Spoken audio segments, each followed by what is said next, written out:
Bismillahirrahmanirrahim. Assalamualaikum warahmatullahi taala wabarakatuh. Saya PKS Muhammad Abdul bin Ahmad Saghir dari Company 15. Hari ini saya nak akan share tentang bersederhana dalam makan.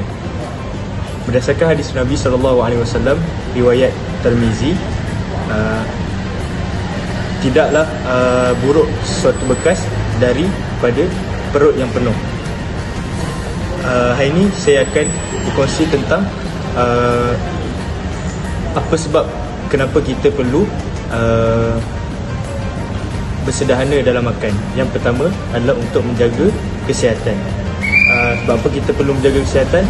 Untuk mengelakkan sebarang kemudaratan. Oleh itu, sempena bulan Ramadan ni, kita dapatlah menambahkan amal ibadat dengan lebih berkualiti. Yang kedua adalah untuk mengelakkan pembaziran. Seperti yang kita tahu, bulan Ramadan ni adalah untuk mengawal hawa nafsu. Oleh itu, kita perlu menjaga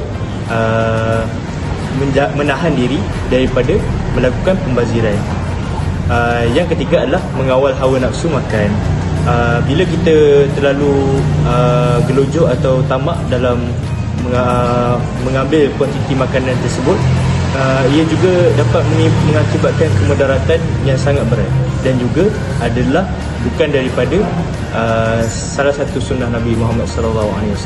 Oleh itu, bersamalah kita amalkan untuk bersederhana ketika makan. Sekian saja. Wabillahi taufiq wal hidayah. Assalamualaikum warahmatullahi taala wabarakatuh.